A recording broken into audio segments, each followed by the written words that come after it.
പ്രാർത്ഥിക്കുന്നു. പരിശുദ്ധ ജയം ഹല്ലേലൂയ, യേശു കർത്താവ് ജീവിക്കുന്നു. ഹല്ലേലൂയ, ജയം ഹല്ലേലൂയ, യേശു കർത്താവ് ജീവിക്കുന്നു. ഇന്നത്തെ സാക്ഷ്യങ്ങളിലെ ഏറ്റവും പ്രധാനപ്പെട്ട സാക്ഷ്യം എന്താണ്? കൈവെപ്പ് പ്രാർത്ഥനയാണ്. 3 സാക്ഷ്യങ്ങളാണ് വന്നത് അല്ലേ? രോഗമുള്ളയിടത്ത് കൈവച്ച് പ്രാർത്ഥിക്കാൻ. എന്തുകൊണ്ടാണ് കൈവച്ച്? നമ്മൾ സാധാരണ കൈവെക്കണ എവിടെയാണ്? തലയിലാണ് കൈവെക്കണത് അല്ലേ? കൃപാസനത്തിൽ കൈവെക്കണ എവിടെയാണ്? എവിടെയാണ് രോഗം അവിടെ കർത്താവിൻ്റെ നാമത്തിൽ കൈവെക്കും. അതെന്നാ സംഭവം? ഉടമ്പടി കൈവെപ്പ് രീതികളാണ്. അതെവിടുന്നാണ് നമുക്ക് കിട്ടിയത്? ഇസഹാക്കിന് ജീവിത പങ്കാളിയെ വേണം. പക്ഷേ എബ്രഹാത്തിനൊരു നിർബന്ധമുണ്ട്. അവൻ്റെ ചാർച്ചക്കാരുടെ കൂട്ടത്തിൽ നിന്ന് മാത്രമേ ഇസഹാക്കിന് പെണ്ണെടുക്കാവുന്ന. അപ്പോൾ ഏറ്റവും മൂത്തവനെ വിളിച്ചിട്ട്, മൂത്ത ഫ്രിത്തിനെ വിളിച്ചിട്ട് പറയും, നീ എൻ്റെ തുടയുടെ കീഴെ കൈവെക്കുക. എന്താണ് കാരണം? ഉടമ്പടിയാണ്. എന്താണ്? നീ ചെല്ലുമ്പോൾ എൻ്റെ മകനെ ഇസഹാക്കിനുള്ള ജീവിത പങ്കാളിയെ എൻ്റെ ദൈവം നിനക്ക് കാണിച്ചു തരും. അതിൻ്റെ അടയാളം ഇതാണ്. നീ അവളോട് ചോദിക്കണം, എനിക്കിത്തിരി കുടിക്കാൻ തരുമോ എന്ന്. അപ്പോൾ അവൾ നിന്നോട് പറയും, നിനക്ക് മാത്രമല്ല നിൻ്റെ ഒട്ടകങ്ങൾക്ക് ഞാൻ കുടിക്കാൻ കൊടുക്കുമെന്ന് പറഞ്ഞാൽ അവളാണ് കർത്താവ് കാണിച്ചു തരുന്നത് അവളെ. അപ്പോൾ ഭൃത്യൻ ചോദിക്കും, അവൾ എൻ്റെ കൂടെ പോരാൻ തയ്യാറായില്ലെങ്കിലാ? അപ്പോൾ നീ ഉടമ്പടിയിൽ നിന്ന് റിലീവ്ഡായി, പക്ഷേ എൻ്റെ മകനെ തിരിച്ച് നീ കൊണ്ടുപോകരുത്. അതാണ് ഉടമ്പടി. അപ്പം ശരീരത്തിൻ്റെ ഭാഗങ്ങളിൽ നമ്മൾ ദൈവനാമത്തിൽ കൈവെക്കണത് ദൈവവുമായിട്ടുള്ള ഉടമ്പടിയാണ്. നമ്മൾ ദൈവദിനസ്ഥന് പരിശുദ്ധ അമ്മയോട് ചേർന്നുകൊണ്ട് മധ്യസ്ഥത്തിൽ ഈശ്വരോട് ചെയ്തിരിക്കുന്ന ഉടമ്പടി അനുസ്മരിപ്പിച്ചുകൊണ്ടാണ് നമ്മൾ ഈ പിസ്റ്റിലായിരിക്കും. ഒരു ചേട്ടത്തി പറഞ്ഞില്ലേ, എനിക്ക് എന്തോ ഒരു സാധനം ഇറങ്ങി വരുമായിരുന്നു. അപ്പോഴേ ഞാൻ എൻ്റെ നടുവിൽ കൈവച്ചിട്ട് പറഞ്ഞു, കർത്താവേ എനിക്ക് ജീവിക്കാൻ പറ്റണില്ല, ഇനി ഒരിക്കലും ഞാനിത് കാണരുതെന്ന് പറഞ്ഞു. അത് നടുവിൽ കൈവച്ചെന്ന് പറഞ്ഞില്ലേ. വേറെ എടുത്ത് വയറ്റിൽ കൈവച്ചു. കൈവെക്കുന്ന സ്ഥലത്ത് നിന്ന് ആ രോഗം അപ്രത്യക്ഷമാകുകയാണ്. എന്താ കാര്യം? ആ കൈവെക്കുമ്പോഴേ ഉൽപ്പത്തി 24:2 അനുസരിച്ച് കൊണ്ട് എബ്രാഹാം തൻ്റെ തുടയുടെ കീഴിൽ ഭൃത്യനെ കൊണ്ട് ഉടമ്പടി ചെയ്യിച്ച കൈവെപ്പാണത്. അന്ന് മുതൽ ആ വചനം കർത്താവ് തന്നതിന് ശേഷം നമ്മൾ അതിൽ വിശ്വസിച്ചിട്ട് കർത്താവിന് പ്രവർത്തിക്കാൻ പറ്റിയൊരു മാർഗമായത് മാറുകയാണ്. അതുകൊണ്ട് എന്തെല്ലാം സംഭവമാണ്? ശരീരത്തിൽ എവിടെയെല്ലാം നമ്മൾ കൈവെക്കുന്നുവോ അവിടെയെല്ലാം മാതാവ് മുഖേന ഈശോയോട് ചെയ്ത ഉടമ്പടിയെ അനുസ്മരിച്ചുകൊണ്ടാണ് കൃപാസനത്തിൽ കൈവെക്കുന്നത്. കൃപാസനത്തിൽ മാത്രമേ അങ്ങനെ കൈവെക്കുമ്പോൾ സുവിശേഷപരമായ പശ്ചാത്തലമുള്ളത് എന്താണ്? ഉടമ്പടിയാണ്. Praise the Lord. സ്തുതിക്കട്ടെ. ഹല്ലേലൂയ. യേശുവേ സ്തുതി. ഹല്ലേലൂയ.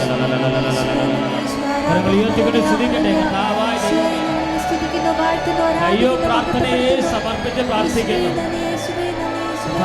അഭിഷേകം ചെയ്യണമേ എന്ന് പ്രാർത്ഥിക്കുന്നു. തീരാവ്യാധികൾ, മാരക രോഗങ്ങളാണ് അത്ഭുതകരമായ ദിവ്യകാരുണ്യത്താൽ സൗഖ്യപ്പെടുത്തണമേ എന്ന് പ്രാർത്ഥിക്കുന്നു. ഹല്ലേലൂയ. പരിശുദ്ധ പരമ ദിവ്യകാരുണ്യത്തിന് കൈവെപ്പ് പ്രാർത്ഥന തന്നെയാണ് ആരംഭിക്കാൻ പോകുന്നത്. രോഗമുള്ളിടത്ത് നമ്മൾ കൈവച്ച് പ്രാർത്ഥിക്കുമ്പോൾ നമ്മളെന്ന് പറയണത് ഇവിടെ നിൽക്കുന്ന 100 കണക്കിന് മക്കൾ മാത്രമല്ല, 1000 മക്കൾ ലൈവായിട്ട് ശുശ്രൂഷ ഇപ്പോൾ കൂടുന്നുണ്ട്. ഈ ആഴ്ച വട്ടം എത്തുമ്പോൾ അത് 70,000 പേരായിട്ട് വർദ്ധിക്കും. ആ 70,000 പേരോടുമാണ് അച്ഛൻ ഈ സമയത്ത് നിങ്ങൾ ആ ശുശ്രൂഷ കേൾക്കുന്ന സമയത്ത് കൈവെക്കണം. ഇപ്പോഴാണ് നിങ്ങൾ കേൾക്കണമെങ്കിൽ ഇപ്പോൾ കൈവെക്കണം. എപ്പോഴാണ് നിങ്ങൾ കേൾക്കുന്നത് അപ്പോൾ ദൈവനാമത്തിൽ നിങ്ങൾ രോഗാതുരമായ സ്ഥലങ്ങളിൽ കൈവെക്കണം. ഹാർട്ടിന് ബ്ലോക്കുള്ളവരെ ഇടത് നെഞ്ചിൽ കൈവയ്ക്കേണ്ടതാണ്. അങ്ങനെ വെക്കുമ്പോഴൊക്കെ നീ പറയണം, ഇതാണ് എൻ്റെ അനുഗ്രഹത്തിൻ്റെ സമയം. ഇത് ഞാൻ വിശ്വാസത്തിൽ ഉടമ്പടി പ്രകാരം ഞാൻ തീരുമാനിച്ച സമയമാണ്. കർത്താവ് എനിക്ക് തന്ന വിശ്വാസത്തിൻ്റെ അധികാരത്തിലാണ് ഞാൻ കൈവെക്കണത്. രോഗങ്ങൾ, തേളുകൾ എല്ലാം, ക്യാൻസറും എല്ലാ സംഭവവും എൻ്റെ കർത്താവിൻ്റെ അധികാരത്തിൻ്റെ കീഴിലാണെന്ന് ഞാൻ പ്രഖ്യാപിക്കുന്നു. യേശു ക്രിസ്തു നാമത്തിൽ കൈവെക്കുന്ന മക്കളുടെ ഈശോയുടെ മധ്യസ്ഥതയിൽ, അമ്മയുടെ മധ്യസ്ഥതയിൽ, ഈശോയുടെ നാമത്തിൽ കൈവെക്കുന്ന ഇടങ്ങളിലെ രോഗങ്ങൾ യേശു നാമത്തിൽ സൗഖ്യമാകട്ടെ. ഹല്ലേലൂയ. ഹല്ലേലൂയ. ഹല്ലേലൂയ. ഹല്ലേലൂയ. കരങ്ങൾ ഉയർത്തി സ്തുതിക്കട്ടെ. ഹല്ലേലൂയ. കർത്താവേ സമർപ്പിച്ച് പ്രാർത്ഥിക്കുന്നു. കൈവെച്ച് പ്രാർത്ഥിക്കുന്ന ഓരോ മകളെയും ഇപ്പോൾ സ്പർശിക്കണമേ കർത്താവേ. അത്ഭുതകരമായ സൗഖ്യം, വിടുതൽ നൽകണമേ. മാറിടട്ടെ, കഷ്ടമെല്ലാം നീങ്ങിടട്ടെ, രോഗമെല്ലാം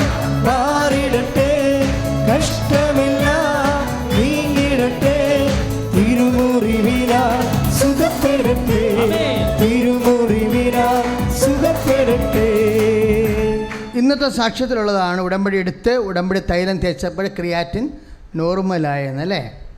അപ്പോൾ ക്രിയാറ്റിൻ കൂടിയ മക്കൾ, കിഡ്നി അസുഖമുള്ളവർ നടുവിൽ കൈവെക്കുക,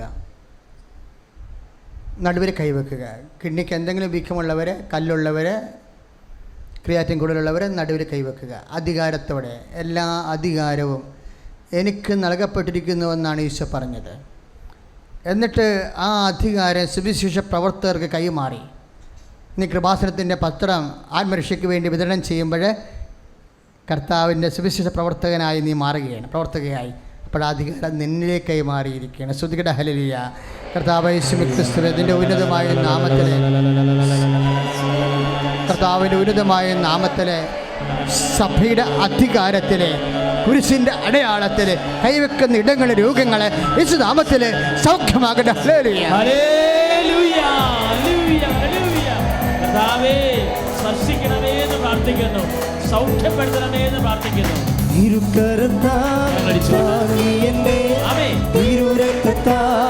കഴുകണമേ തിരുക്കരത്താൽ, താങ്ങിയെന്നെ തിരുരക്തത്താൽ കഴുകണമേ. പെരുമഴ പോൽ പെയ്യട്ടെ, പെരുമഴ പോൽ യേശുവിൻ രക്തം, യേശുവിൻ രക്തം, യേശുവിൻ തിരുരക്തം, യേശുവിൻ രക്തം, യേശുവിൻ രക്തം, യേശുവിൻ തിരുരക്തം. പരിശുദ്ധ പരമദിവ്യകാരുണ്യത്തിന് ആരാധനയും സ്തുതിയും ഒഴിച്ചിട്ട്. കരളിന് അസുഖമുള്ളവരെ നെഞ്ചിൻ്റെ കൊമ്പിന് കൈവെക്കേണ്ടതാണ്. കരളിന് വീക്കമുള്ളവരെ, ഫാറ്റി ലിവർ ഉള്ളവരൊക്കെ നെഞ്ചിൻ്റെ കൊമ്പിന് കൈവെക്കുക. മഹോദരം പോലെ കരളിന് ലീക്കേജ് ഉള്ളവരും നെഞ്ചിൻ്റെ കൊമ്പിന് കൈവെക്കുക. പാങ്ക്രിയാസ് ഉള്ളവർ ഇടത് നെഞ്ചിൻ്റെ താഴെ കൈവെക്കുക, വലത് നെഞ്ചിൻ്റെ താഴെ കൈവെക്കുക. പാങ്ക്രിയാസിന് വീക്കം, പാങ്ക്രിയാസിൽ കല്ല് എല്ലാവരും.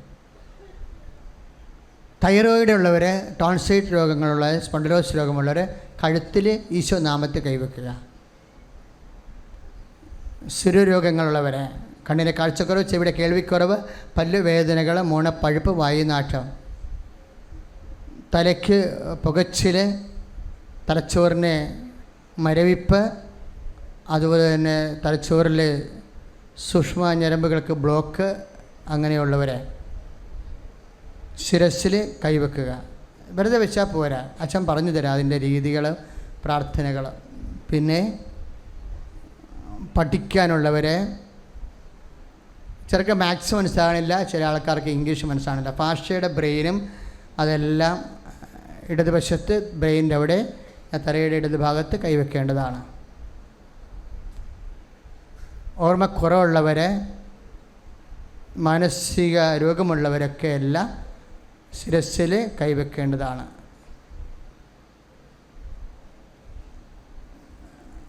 എന്നിട്ട് ഈ രോഗത്തെ നീ സമർപ്പിക്കണം, പ്രാർത്ഥിക്കുക. കർത്താവായ ദൈവമേ, ഞാൻ പരിശുദ്ധ അമ്മ വഴി ഈശോട് ചെയ്തതും ചെയ്യാൻ പോകുന്നതുമായ ഉടമ്പടി പ്രകാരം അമ്മയുടെ മധ്യസ്ഥതയിലെ ഈശോയുടെ നാമത്തിൽ ഞാൻ കൈവെക്കുന്ന ഇടങ്ങളിലെ മുഴുവൻ രോഗങ്ങള് കൃപാസനത്തിൽ പ്രത്യക്ഷപ്പെട്ട പരിശുദ്ധ അമ്മയുടെ മധ്യസ്ഥതയിലെ യേശുവിന്റെ നാമത്തിലെ ദിവ്യകാരുണ്യത്തിന്റെ ശക്തിയാൽ സൗഖ്യമാകട്ടെ.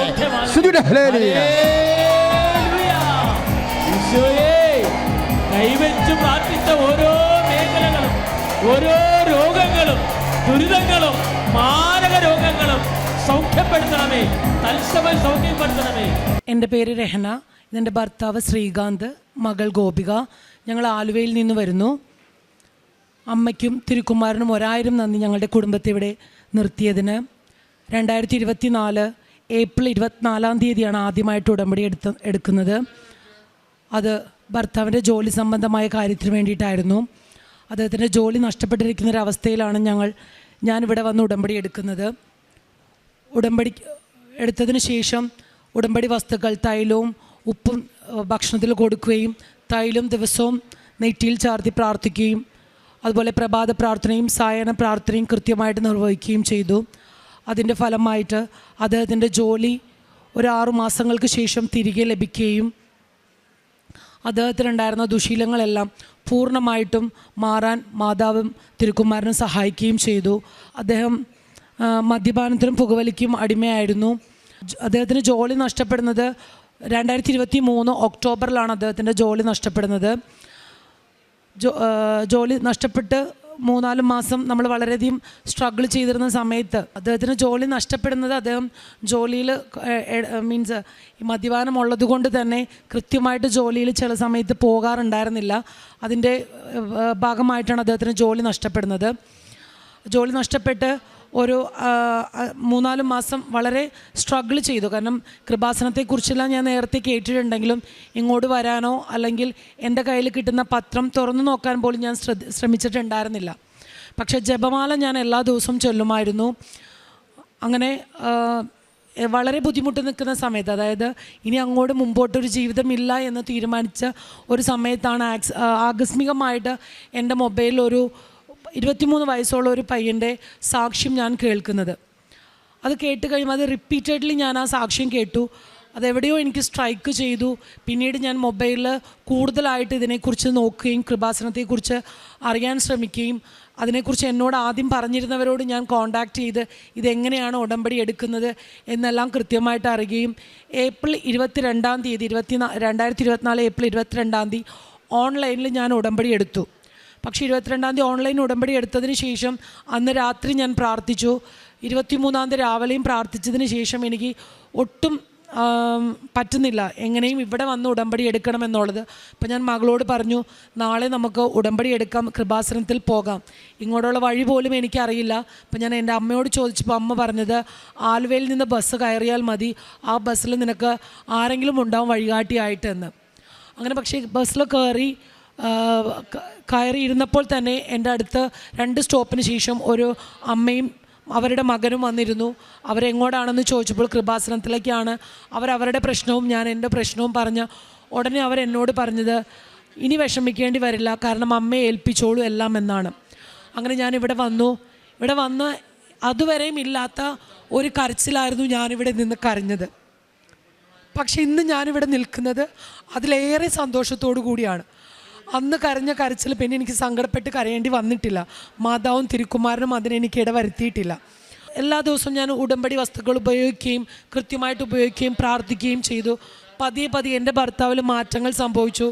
ഇങ്ങോട്ട് പ്രാർത്ഥന സമയം ആവശ്യപ്പെടുകയും എന്നോടൊപ്പം പ്രാർത്ഥിക്കാൻ വരികയും ചെയ്തു.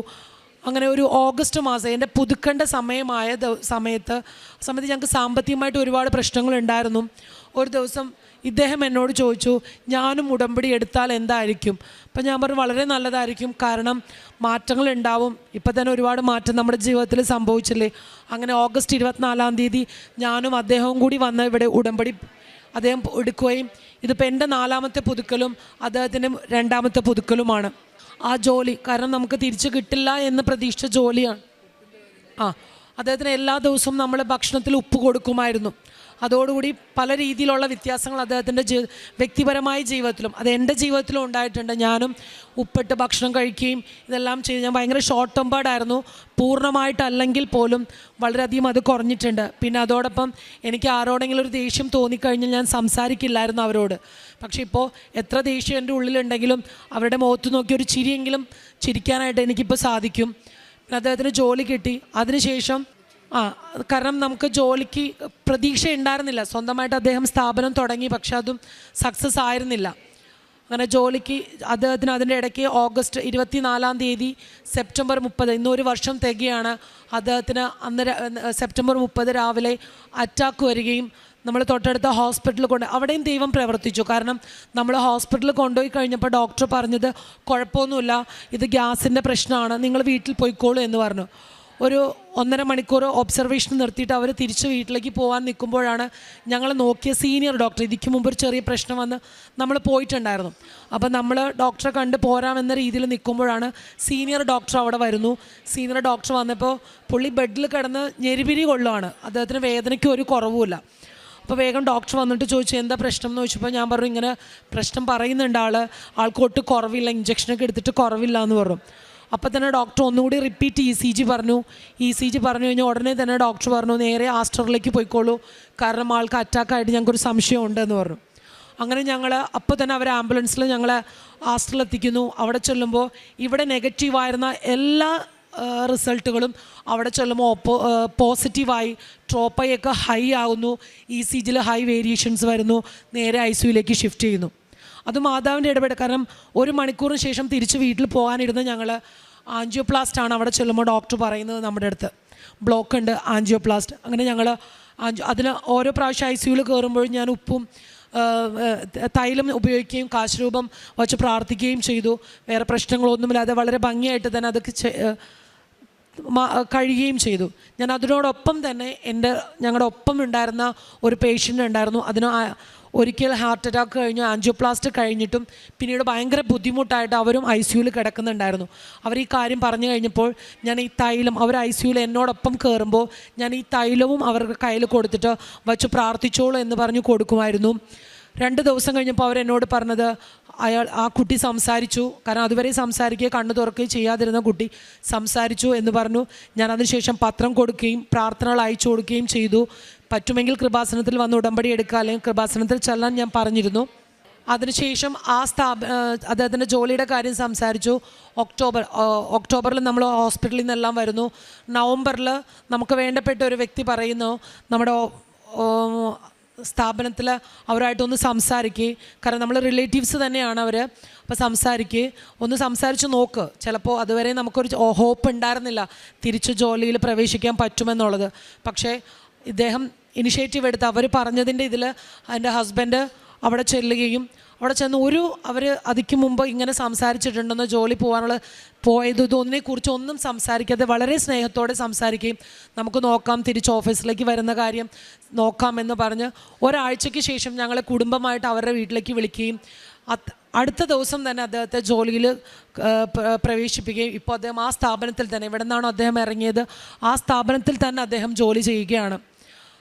അതിനുശേഷം ഞാൻ പറഞ്ഞു വളരെ അത്രയും സങ്കടത്തോടുകൂടി വന്ന ഞാനിന്ന് കുടുംബമായിട്ടാണ് ഈ ആൾത്താരുടെ മുൻപിൽ നിന്ന്, മാതാവിൻ്റെ മുമ്പിൽ നിന്ന് സാക്ഷ്യം പറയുന്നത്. അതാണ് എൻ്റെ ഏറ്റവും ആദ്യത്തെ സാക്ഷ്യം. പിന്നെ എൻ്റെ മകൾ ഗോപിക ഇപ്പോൾ തൃശ്ശൂർ LLB ലോ കോളേജിൽ LLBക്ക് പഠിക്കുന്നു. അവളുടെ ഏറ്റവും വലിയൊരു ആഗ്രഹമായിരുന്നു ഞങ്ങളുടെയും. കാരണം നമുക്കൊരു പ്രൈവറ്റായിട്ട് പഠിപ്പിക്കുന്നത് വളരെ കോസ്റ്റ്ലിയാണ്. LLBക്കൊക്കെ പഠിക്കുക എന്ന് പറഞ്ഞാൽ ഞങ്ങളെക്കൊണ്ട് സാധ്യമല്ല. പക്ഷെ അവളുടെ ഒരു ഡ്രീമാണ്. അതുകൊണ്ട് തന്നെ അവളും ഉടമ്പടി എടുത്തിരുന്നു. അവൾ പറഞ്ഞൊരു കാര്യമുണ്ട്, അമ്മ എനിക്ക് പൈസ കൊടുത്ത് എനിക്ക് പഠിക്കേണ്ട ഇനി അങ്ങോട്ട്, കാരണം ഇവിടുത്തെ ബുദ്ധിമുട്ട് അവൾക്ക് നന്നായിട്ട് അറിയാം. അതുകൊണ്ട് പൈസ കൊടുത്ത് എനിക്ക് പഠിക്കേണ്ട. അപ്പോൾ അവൾക്കതൊരു വിഷമമുണ്ടെന്ന് ഞാൻ ഓർത്ത് സാരമില്ല, എൻട്രൻസ് എഴുതുക. അപ്പോൾ ഒരു കോച്ചിങ്ങിന് പോലും വിടാൻ നമ്മുടെ കയ്യിൽ സാമ്പത്തികമായിട്ട് ഇല്ലാത്തത് കൊണ്ട് ഫ്രീ കോച്ചിങ് ഉണ്ടായിരുന്നു എറണാകുളം ലോ കോളേജിൽ. അതിനാണ് അവളൊരു 3 monthsോളം അവൾ കോച്ചിങ്ങിന് പോകുന്നതും. അവൾക്ക് റാങ്ക് ലിസ്റ്റ് വരുമ്പോൾ 1000 something ആണ് അവളുടെ റാങ്ക്. ആ റാങ്ക് വെച്ച് കഴിഞ്ഞ വർഷത്തെ നമ്മൾ ചെക്ക് ചെയ്തപ്പോൾ മാക്സിമം 850 റാങ്ക് വരെയാണ് ഗവൺമെൻറ് ലോ കോളേജുകളിൽ. കേരളത്തിൽ ആകെ 4 ഗവൺമെൻറ് ലോ കോളേജ് മാത്രമേ ഉള്ളൂ. അവളുടെ റാങ്ക് വെച്ച് ഒരു കാരണവശാലും ലോ കോളേജിൽ കിട്ടില്ല. പിന്നെ നമ്മൾ അന്വേഷിക്കുമ്പോൾ അടുത്തൊരു എയ്ഡഡ് കോളേജാണ്, എന്നാലും ഗവൺമെൻറ് ഫീസ് നമ്മൾ കൊടുക്കണം. അതും ഏകദേശം 1 ലക്ഷം രൂപയുടെ അടുത്താവും. നമ്മളെക്കൊണ്ട് സാധിക്കില്ല എന്ന് തന്നെ നമ്മൾ വിചാരിച്ചു. പക്ഷേ അവളുടെ അടുത്ത് ഞാൻ പറഞ്ഞു നമുക്ക് എങ്ങനെയും പഠിക്കാം. അപ്പോൾ ഞങ്ങൾ ഇപ്പോൾ പൂർണ്ണമായിട്ട് അദ്ദേഹത്തിൻ്റെ ജോലി, എൻ്റെ ജോലി, ഞാനൊരു അധ്യാപികയാണ്, അപ്പോൾ നമുക്കത് സാധിക്കും എന്ന രീതിയിൽ അവളത് ഹോപ്പ് ചെയ്തുകൊണ്ടിരുന്നു. പക്ഷെ അവൾ പറഞ്ഞത് എനിക്ക് പഠിക്കേണ്ട, ഗവൺമെൻറ്റിലല്ലാതെ എനിക്ക് പഠിക്കേണ്ട. അപ്പോൾ അതിന് എക്സാമിന് പോണ സമയത്ത് തന്നെ അവൾ ഉടമ്പടി തൈലവും ഉപ്പും ഉപയോഗിച്ചിട്ടാണ് അവൾ എക്സാമിന് പോയത്.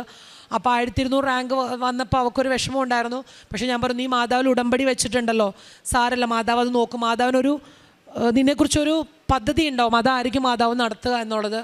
അങ്ങനെ ട്രയൽ അലോട്ട്മെൻറ്റ് വന്നു. മൊബൈലിൽ ട്രയൽ അലോട്ട്മെൻറ്റ് വന്നു എന്ന് പറഞ്ഞപ്പോൾ നേരെ പ്രെയർ റൂമിലേക്കാണ് ചെന്നത്. പ്രെയർ റൂം എന്നല്ല, ഞങ്ങളൊരു റൂമിലാണ് പ്രെയറിന് സെറ്റ് ചെയ്തിരിക്കുന്നത്. അവിടേക്ക് ചെന്ന് മൊബൈൽ ഓൺ ചെയ്യുമ്പോൾ ട്രയലിൽ വന്നിരിക്കുന്നത് ഗവൺമെൻറ് ലോ കോളേജ് തൃശ്ശൂരാണ്. സത്യം പറഞ്ഞാൽ ഒട്ടും പ്രതീക്ഷിച്ചിരുന്നില്ല 1200 റാങ്കിൽ അവിടെ കിട്ടും. കാരണം കഴിഞ്ഞ വർഷത്തെ വെച്ച് നോക്കുമ്പോൾ ഒരു ഹോപ്പുമില്ല. അത് മാതാവ് കൊടുത്ത സമ്മാനമാണ്. അത് ഞാൻ എപ്പോഴും പേടിയായിരുന്നു. ഫസ്റ്റ് ട്രയലാണല്ലോ, ഫസ്റ്റ് അലോട്ട്മെൻറ്റ് എങ്ങനെയായിരിക്കും എന്നുള്ളത്. പക്ഷേ ഫസ്റ്റ് അലോട്ട്മെൻറ്റിലും അവൾക്ക് തൃശ്ശൂർ ലോ കോളേജിൽ തന്നെയാണ് കിട്ടിയത്. അവൾ തൃശ്ശൂരാണ് ഇപ്പോൾ പഠിക്കുന്നത്. ഹോസ്റ്റലിൽ നിന്നാണ് ഇപ്പോൾ പഠിക്കാൻ, പോക്ക് വരെ ബുദ്ധിമുട്ടായതുകൊണ്ട് അവൾ ഹോസ്റ്റലിലാണ് നിൽക്കുന്നത്. അപ്പോൾ ഇതിപ്പോൾ സാക്ഷ്യം പറയാനും മാതാവിൻ്റെ അടുത്ത് ഉടമ്പടി പുതുക്കുന്നതിന് വേണ്ടിയിട്ടാണ് വന്നിരിക്കുന്നത്. അങ്ങനെ ഉടമ്പടി വസ്തുക്കളുടെ പ്രയോഗം കൊണ്ട് ഇതെല്ലാം സാധിക്കുന്നതോടൊപ്പം തന്നെ ആത്മീയമായിട്ടും വ്യക്തിപരമായിട്ടും ഒരുപാട് മാറ്റങ്ങൾ. ഞങ്ങൾ പറഞ്ഞു ഒരുപാട് ദേഷ്യം, എനിക്ക് പെട്ടെന്ന് ദേഷ്യം വരും. കുറേയൊക്കെ ഹസ്ബൻഡ് റോങ് ആയിട്ട് വരുന്നതിന് എൻ്റെ ഒരു സ്വഭാവം കൂടിയുണ്ട്. കാരണം ഒന്ന് പറഞ്ഞ് രണ്ടാമത്തേന് ഞാൻ ദേഷ്യപ്പെടുമായിരുന്നു. അതൊക്കെ കുറേയൊക്കെ കുറഞ്ഞു, പൂർണ്ണമായിട്ടല്ല. ഞാൻ അച്ഛനോട് പറഞ്ഞു 100% എന്ന് എനിക്ക് പറയാൻ പറ്റില്ല, പക്ഷേ 70% എന്നിൽ വ്യത്യാസങ്ങൾ വന്നു തുടങ്ങിയിട്ടുണ്ട്. ഇപ്പം ഞാൻ വർക്ക് ചെയ്യുന്ന സ്ഥാപനത്തിലാണെങ്കിലും എനിക്ക് എന്തെങ്കിലും, കാരണം നമ്മൾ പറയുന്ന പോലെ ഭയങ്കര ഡെഡിക്കേറ്റഡ് ആണ് നമ്മൾ. അപ്പോൾ നമുക്ക് തൊട്ടടുത്ത് നിൽക്കുന്നവരുടെ എന്തെങ്കിലും ഒരു ചെറിയ പിഴവ് കണ്ടാൽ അതെനിക്ക് ഉൾക്കൊള്ളാൻ പറ്റില്ല. അപ്പോൾ ഞാൻ അവരോട് വളരെ ഹാഷായിട്ടാണ് സംസാരിച്ചിരുന്നത്. പക്ഷേ ഇപ്പോൾ അതൊക്കെ മാറിയിട്ടുണ്ട്. കുറച്ചൊക്കെ സോഫ്റ്റായിട്ട് അവരോട് മറ്റത് കാര്യങ്ങൾ പറഞ്ഞ് മനസ്സിലാക്കുകയല്ല, ഞാൻ ചിന്തിക്കുന്ന പോലെ എന്തുകൊണ്ട് അവർ ചിന്തിക്കുന്നില്ല എന്നാണ് ഞാൻ ചിന്തിച്ചിരുന്നത്. പക്ഷേ ഇപ്പോൾ എനിക്കറിയാം, അറിവില്ലാത്തത് കൊണ്ടാവാം, അത് പറഞ്ഞ് മനസ്സിലാക്കുകയും മറ്റുള്ളവർ പറയുന്നത് കുറച്ചുകൂടി കേൾക്കാൻ ഞാൻ ശ്രമിക്കുന്നുണ്ട്. മറ്റത് അങ്ങനെയായിരുന്നില്ല, ഞാൻ കുറച്ച് ഡോമിനൻസ് പവറായിരുന്നു, എനിക്ക് എല്ലാം അറിയാമെന്നുള്ളൊരു ചിന്താഗതിയുള്ള കൂട്ടത്തിലായിരുന്നു. പക്ഷേ ഇപ്പോൾ കുറേയെല്ലാം താഴാൻ പൂർണ്ണമായിട്ട്, ഞാൻ ഒന്നുകൂടി പറയുന്നു, മാതാവിൻ്റെ മുമ്പിൽ ഇനിയും എളിമപ്പെടാനുണ്ട് ഒത്തിരി. എനിക്ക് അത് എളിമപ്പെടും, കാരണം ഇനി ഉടമ്പടിയിലായിരിക്കും, ഞാൻ എൻ്റെ ജീവിതാവസാനം വരെ ഉടമ്പടിയിലായിരിക്കും എന്ന് പൂർണ്ണമായിട്ട് വിശ്വസിച്ചുകൊണ്ട് മാതാവിന് വാക്ക് കൊടുത്തുകൊണ്ട് ഞാൻ നിർത്തുന്നു. പിന്നെ പ്രേക്ഷിത പ്രവർത്തനം എന്ന് പറയുന്നത് പത്രങ്ങൾ കൊടുത്തിട്ടുണ്ട്. പിന്നെ എനിക്ക് കിട്ടിയ കാരണം എൻ്റെ ജീവിതത്തിലുണ്ടാകുന്ന ഓരോ അനുഭവങ്ങൾ എൻ്റെ സുഹൃത്തുക്കൾക്കും എല്ലാം അറിയാം.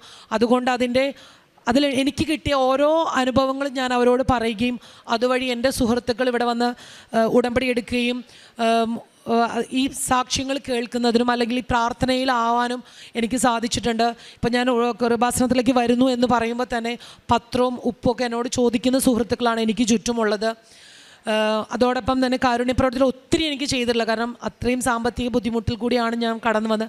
പക്ഷേ എന്നാലാവുന്ന വിധത്തിൽ കാരുണ്യപ്രവർത്തികൾ ചെയ്യാനായിട്ട് ശ്രമിച്ചിട്ടുണ്ട്. ഏറ്റവും ഉപരി എൻ്റെ മുന്നിൽ വരുന്നവരോട് ഒരു നല്ല വാക്ക് പറയാൻ ഞാൻ ശ്രമിച്ചിട്ടുണ്ട്. അത് തന്നെയാണ് ഏറ്റവും വലിയ. ദൈവം മറ്റുള്ളവരെ സ്നേഹിക്കാനാണ് മാധവ് പറഞ്ഞിരിക്കുന്നത്.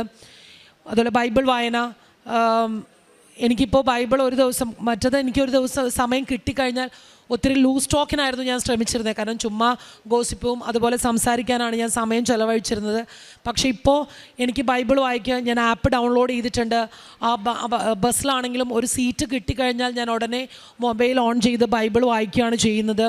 അതോടൊപ്പം തന്നെ ജപമാല, അത് കയ്യിൽ ജപമാല ഇല്ലെങ്കിൽ പോലും ജപമാല ചൊല്ലുകയും സ്കൂളിൽ ചെന്ന് കഴിഞ്ഞാൽ എൻ്റെ കോട്ടിൻ്റെ പോക്കറ്റിലേക്ക് എൻ്റെ കയ്യിലിരിക്കുന്ന ജപമാല എടുത്തിടുകയും ഒരു ഫ്രീ ടൈം കിട്ടിയാൽ അതിൽ ഒരു ക്ലാസ്സിൽ കയറുമ്പോൾ അതിൽ പിടിച്ചുകൊണ്ട് കയറാനും, അല്ലെങ്കിൽ എനിക്ക് ഒരു ഫ്രീ പീരീഡ് കിട്ടുമ്പോൾ ആ ജപമാല ചൊല്ലാനും ഒക്കെ ഞാൻ ശ്രമിക്കുന്നുണ്ട്. കൂടുതൽ ദൈവത്തെ മനസ്സിലാക്കാൻ എനിക്ക് സാധിച്ചിട്ടുണ്ട്. അത് തന്നെയാണ് എനിക്ക് ഏറ്റവും വലിയ. ബാക്കിയെല്ലാം ദൈവം എനിക്ക് ബോണസായിട്ട് തന്നതാണ്. ദൈവത്തെ കൂടുതൽ അറിയാനും ആഴങ്ങളിലേക്ക് മനസ്സിലാക്കാനും എനിക്ക് സാധിച്ചിട്ടുണ്ട്. അതോടൊപ്പം എൻ്റെ കുടുംബത്തെ എനിക്കിതുപോലെ മാതാവിൻ്റെ മുമ്പിൽ ചേർത്ത് നിർത്താൻ സാധിച്ചത് തന്നെ ഏറ്റവും വലിയ അനുഗ്രഹമായിട്ട് ഞാൻ കാണുന്നു. എന്നും ഈ ഉടമ്പടിയിൽ തുടർന്നു കൊണ്ട് പോകാനുള്ള അനുഗ്രഹം എനിക്ക് നൽകണമേ എന്ന് മാതാവിനോട് പ്രാർത്ഥിച്ചുകൊണ്ട് ഞാൻ നിർത്തുന്നു. എൻ്റെ പേര് ക്രിസ്റ്റി ജോയി, ഞാൻ തൃശ്ശൂരിൽ നിന്ന് വരുന്നു. ഞാൻ ആദ്യമായിട്ട് കൃപാസനത്തിൽ വന്നത് 2022 ജൂണിലാണ്. അന്ന് ഇവിടെ വന്നപ്പോൾ ഞാൻ ബൈബിൾ തുറന്നപ്പോൾ എനിക്ക് കിട്ടിയത് ഐശ്വര്യപൂർണ്ണമായ ഭാവി എന്നാണ്. 2023 സെപ്റ്റംബർ 25 ഞാൻ ഉടമ്പടി എടുത്തു. ഞാനപ്പോൾ നേഴ്സായിട്ട് വർക്ക് ചെയ്യുമായിരുന്നു. അപ്പോൾ പുറത്തു പോകാനുള്ള ആഗ്രഹത്തോടു കൂടിയാണ് ഞാൻ ഉടമ്പടി എടുത്തത്. 2024 ഏപ്രിലിൽ ഞാൻ റിസൈൻ ചെയ്തൊരു 10 ദിവസം കഴിഞ്ഞപ്പോൾ എനിക്കൊരു സ്വപ്നം കാണുകയാണ്, 3 പ്രാവശ്യം മാതാവിൻ്റെ ഫോട്ടോ നിൻ്റെ മുന്നിൽ വീഴുമെന്ന്. അപ്പോൾ ഞാനത് വിശ്വസിച്ചില്ല. അങ്ങനെ പിറ്റത്തെ ദിവസം ആദ്യം എൻ്റെ കൈ തട്ടി മാതാവിൻ്റെ ഫോട്ടോ വീണു എൻ്റെ മുന്നിൽ. 2ാമത്തെ ദിവസം ജനലിൽ നിന്ന് കാറ്റടിച്ചിട്ട് മാതാവിൻ്റെ ഫോട്ടോ വീണു. അപ്പോൾ 3ാമത്തെ ദിവസം ഞാനിതെല്ലാം ശ്രദ്ധിച്ചു വെച്ചു. അപ്പം മമ്മിയുടെ റൂമിൽ നിന്ന് എൻ്റെ മുന്നിൽ കറക്റ്റ് ഫോട്ടോ വീഴുകയാണ്. അന്ന് തൊട്ട് ക്ലേശങ്ങൾ നിറഞ്ഞ ജീവിതമായിരുന്നു എൻ്റെ. കുറേ കരഞ്ഞിട്ടുണ്ട് ഞാൻ. കുറേ ഇൻ്റർവ്യൂവിന് നടന്നു, ഗൾഫ് കൺട്രീസിൽ പോകാനായിട്ട്. അങ്ങനെ ഒന്നും ശരിയായില്ല. അങ്ങനെ ഡെൻമാർക്കിന് പോകാനുള്ളൊരു ഓപ്പർച്യൂണിറ്റി വന്നു. ഞാൻ അപ്ലൈ ചെയ്തു. അത് കഴിഞ്ഞ് എൻ്റെ ക്ലാസ് കാര്യങ്ങളെല്ലാം തുടങ്ങി. എന്ത് ചെയ്താൽ അപ്രൂവൽ ലെറ്റർ വരുന്നില്ല. 2025 പകുതിയായിട്ട് എനിക്ക് അപ്രൂവൽ ലെറ്റർ വരുന്നില്ല. അപ്പോൾ എനിക്കൊരു ഉൾവിളി ഉണ്ടാവുകയാണ്. എൻ്റെ വീടിൻ്റെ അടുത്തുള്ളൊരു ചേച്ചിയുടെ അടുത്ത് പോകും. ആ ചേച്ചി ഇങ്ങനെ ഉടമ്പടി എടുത്ത് സിൽവർ ഗ്രേ ആയതാണ്. അപ്പോൾ പോകുമെന്ന് പറയണേ. അങ്ങനെ ഞാൻ പോയി. അപ്പോൾ ചേച്ചി എന്നോട് പറയാണ്, നീ 7 ദിവസം കുർബാനയാണ്, 7ാമത്തെ ദിവസം നിൻ്റെ ലെറ്റർ വരുമെന്ന്. അപ്പോൾ ഞാൻ അടുത്ത പള്ളിയിൽ കുർബാന കാണാൻ തുടങ്ങി. അപ്പോൾ കറക്റ്റ് 7 ദിവസം എന്ന് വിചാരിച്ചിട്ടാണ് ഞാൻ ഇരുന്നത്. അപ്പോൾ ഒരു ദിവസം മുടങ്ങി, പള്ളിയിൽ ഉണ്ടായിരുന്നില്ല കുർബാന. അപ്പോൾ ഞാൻ വിചാരിച്ചു ഇനി വരത്തില്ല, അത് മുടങ്ങിയില്ലോ എന്ന് വിചാരിച്ച്. പക്ഷെ കുഴപ്പമില്ല, ഞാൻ എത്ര നാൾ നാട്ടിലുണ്ടോ അത്രയും നാൾ ഞാൻ മുടങ്ങാതെ കുർബാന കാണുമെന്ന് നേർന്നു. അങ്ങനെ കറക്റ്റ് 7ാമത്തെ ദിവസം വൈകുന്നേരം 5 മണിക്ക് കുർബാന കണ്ട് തീർന്നിട്ട് എനിക്ക് അപ്രൂവൽ ലെറ്റർ വരികയാണ്. എൻ്റെ ഏജൻസിയിൽ നിന്ന് എന്നെ വിളിച്ചു പറഞ്ഞു.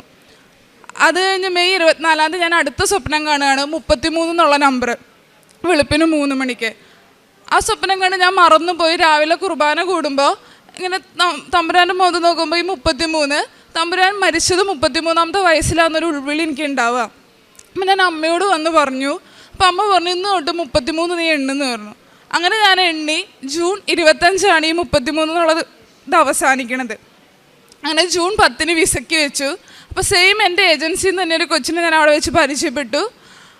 ആളും ഞാനും ഒരുമിച്ച് വിസയ്ക്ക് വെച്ചിട്ട് ആൾക്ക് ജൂൺ 23 വിസ വന്നു. അപ്പോൾ എനിക്ക് വിസ വന്നില്ല ജൂൺ 23. അപ്പോൾ ഏജൻസിയിൽ നിന്ന് വിളിക്കണു, എല്ലാവർക്കും ടെൻഷനും കാര്യങ്ങളുമായി. അപ്പോഴാണ് എനിക്കിത് ഓർമ്മ തന്നെ. എനിക്ക് ഓൾറെഡി കാണിച്ചു തന്നിട്ടുണ്ട്, ജൂൺ 33 എന്നുള്ള ദിവസം കാണിച്ചു തന്നിട്ടുണ്ട്. അപ്പോൾ ജൂൺ 25 എനിക്ക് കറക്റ്റ് വിസ വരികയാണ്. മാതാവ് കാണിച്ചു തന്നാൽ 33 എന്നുള്ളത്. അത് കഴിഞ്ഞ് എന്ത് ചെയ്ത ടിക്കറ്റ് എടുക്കാൻ പറ്റണില്ല. അങ്ങനെ ഞാൻ വന്ന അച്ഛൻ്റെ കൈവയ്പ്പ് ശുശ്രൂഷയിൽ കൂടി പ്രാർത്ഥിച്ചു. അച്ഛൻ പറഞ്ഞു പ്രാർത്ഥിച്ചോ എന്ന് പറഞ്ഞു. ഞാൻ നിന്ന് കരയുക, എനിക്ക് എന്താ പറയണ്ടേന്നറിയില്ല. അപ്പോൾ അച്ഛൻ എൻ്റെ മൂക്കത്ത് ഇങ്ങനെ തട്ടിയിട്ട് എന്തിനാ കരയണേന്ന് ചോദിച്ചു. ഞാൻ അങ്ങ് ആർത്ത് കരഞ്ഞു. അത് കഴിഞ്ഞ് ഞാൻ വിട്ട് 12 ഉടമ്പടി ധ്യാനത്തിൽ അച്ഛൻ 44 ദിവസത്തിനുള്ളിൽ നിങ്ങളുടെ നടക്കാത്ത കാര്യം നടക്കൂന്ന് പറഞ്ഞു. അപ്പോൾ ഞാൻ ടിക്കറ്റ് എടുക്കാനായിട്ട് നിയോഗം വെച്ച് ഈ സാറ്റർഡേ എനിക്ക് ടിക്കറ്റ് എടുത്തു. ഒക്ടോബർ 3 രാവിലെ 7 മണിക്കാണ് എൻ്റെ ഫ്ലൈറ്റ്. അത് കഴിഞ്ഞ് വേറൊരു സ്വപ്നം ഉണ്ടായത് എന്താണെന്ന് വെച്ചാൽ, മാതാവിൻ്റെ പെരുന്നാൾ 8-ാം തീയതി എല്ലാവരും നിയോഗം വെക്കും. അപ്പം ഞാൻ പറഞ്ഞു എനിക്ക് 9-ാം തീയതി തന്നാൽ മതി, ടിക്കറ്റ് എടുക്കുന്നതായിട്ട് 9-ാം തീയതി എന്തെങ്കിലും ഒരു അടയാളം തരുമെന്ന് പറഞ്ഞു. എനിക്ക് മാതാവ് 12 എന്നുള്ള ഡേറ്റ് കാണിച്ചു തന്നു. അപ്പം ഞാൻ വിശ്വസിച്ചില്ല. 12-ാം തീയതി എന്തായാലും ടിക്കറ്റ് എടുക്കില്ല. അപ്പോൾ 20 തൊട്ട് 29 വരെയുള്ള ഏതെങ്കിലും ദിവസത്തിൽ എടുക്കും. ആ 2 ഞാൻ എടുത്തു. അങ്ങനെ 11-ാം തീയതി ഫസ്റ്റ് ഏജൻസിയിൽ നിന്ന് മീറ്റിംഗ് അറേഞ്ച് ചെയ്യാണ് ടിക്കറ്റ് എടുക്കാൻ വേണ്ടിയിട്ട്.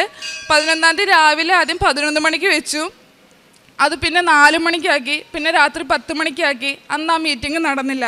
കറക്റ്റ് 12-ാം തീയതി രാവിലെ 9 മണിക്കാണ് ആ മീറ്റിംഗ് നടന്നത്. ഇതാണ് എൻ്റെ ഫസ്റ്റത്തെ സാക്ഷ്യം. 2ാമത്തെ സാക്ഷ്യം, എൻ്റെ ഡ്രൈവിംഗ് ലൈസൻസ് ഒക്ടോബർ 9-ാം തീയതി 2024 ഞാൻ പാസ്സായതാണ്. പക്ഷേ എനിക്ക് എന്ത് ചെയ്താൽ ലൈസൻസ് കിട്ടില്ല. എൻ്റെ സെയിം പേര്, എൻ്റെ പപ്പയുടെ പേര് സെയിം ആയിട്ടുള്ള ഒരാൾ, എൻ്റെ സെയിം ഡേറ്റ് ഓഫ് ബർത്തിൽ ഒരു കാൻഡിഡേറ്റ്. ആൾക്ക് 4 വീലർ ഇല്ല, എനിക്ക് 2 വീലറും ഉണ്ട്, 4 വീലറും ഉണ്ട്. അപ്പോൾ എന്ത് ചെയ്താൽ അപ്രൂവൽ ചെയ്യാൻ പറ്റുന്നില്ല. അങ്ങനെ കരഞ്ഞ് ഭയങ്കരമായിട്ട് പ്രാർത്ഥിച്ച് ഡിസംബർ 25-ാം തീയതി ഞാൻ ക്രിസ്മസ് ഗിഫ്റ്റായിട്ട് മാതാവിനോട് ചോദിച്ചു. മാതാവ് എനിക്ക് ഡിസംബർ 24-ാം തീയതി 2 മണി ആയപ്പോഴത്തേക്ക് എൻ്റെ ലൈസൻസ് അപ്രൂവൽ ആയെന്നും പറഞ്ഞ് മെസ്സേജ് തന്നു എൻ്റെ ഫോണിലോട്ട്. 3ാമത്തത്, ഞാൻ BSc നേഴ്സിംഗ് നല്ല മാർക്കോട് കൂടി പാസ്സായി. 4, എൻ്റെ വീട്ടിൽ പശുക്കളുള്ളതാണ്. അപ്പോൾ അവർക്ക് ഇങ്ങനെ വയ്യാതെ വരുമ്പോൾ ഉടമ്പടി ഉപ്പും തേനും തൈലമൊക്കെ പറ്റി കൊടുക്കും. പിന്നെ ഞാൻ എവിടെ പോവുകയാണെങ്കിലും എന്ത് ചെയ്യുകയാണെങ്കിലും ആദ്യം ഉടമ്പടി തൈലവും തേനും പറ്റിയിട്ട് പുറത്തിറങ്ങത്തുള്ളൂ. ഉപ്പ് ടിഷ്യൂവിൽ പൊതിഞ്ഞിട്ട് എവിടെ പോവുകയാണെങ്കിലും എന്ത് കാര്യത്തിന് ഇറങ്ങുകയാണെങ്കിലും ഞാൻ ഇടും. പിന്നെ ഞാനും മാതാവിനോടൊരു കാര്യം ചോദിച്ചോളൂ, എൻ്റെ കൂടെ വരുമ്പോൾ മാതാവിനെ അറിയണ ഒരാളെങ്കിലും എൻ്റെ കൂടെ വേണമെന്ന് പറഞ്ഞു. ഡെൻമാർക്കിട്ട് ഇപ്പോൾ ടിക്കറ്റ് എടുത്തതിൽ ഒരു ചേച്ചി ഉടമ്പടി എടുത്തിട്ടുള്ളതാണ്. എല്ലാവർക്കും മാതാവിനെ അറിയാം. ഞങ്ങളൊരു 10-20 പേര് പോകുന്നുണ്ട്. ആര് മെസ്സേജ് അയച്ചാലും എന്തയച്ചാലും ഞാൻ അവരോട് അപ്പം മാതാവിനെ പറ്റി പറയും. അവർക്ക് എല്ലാവർക്കും മാതാവിനെ അറിയാം, നല്ല വിശ്വാസമാണ്. പിന്നെ ഞാൻ ബൈബിൾ ഒരു പ്രാവശ്യം ഫുള്ള് വായിച്ചു തീർന്നു. ഇപ്പോൾ 2ാമത്തെ പ്രാവശ്യം വായിച്ചു തുടങ്ങി. പിന്നെ പത്രം റെയിൽവേ സ്റ്റേഷനിൽ, പള്ളികളിൽ, പൊതുസ്ഥലങ്ങളിൽ എല്ലായിടത്തും കൊടുക്കും. പിന്നെ പ്രാർത്ഥനയിൽ ഒരുപാട് വളർന്നു. പിന്നെ കാരുണ്യ പ്രവൃത്തികൾ, അനാഥാലയങ്ങൾ, ഓട്ടീസം ബാധിച്ച സെൻ്ററുകൾ അങ്ങനെയെല്ലാം സന്ദർശിക്കും. മാതാവിനും തിരുക്കുമാരനും കോടാനുകോടി നന്ദി. ജീവിതകാലം മൊത്തം ഉടമ്പടിയിൽ ജീവിക്കണമെന്നാണ് എൻ്റെ ആഗ്രഹം.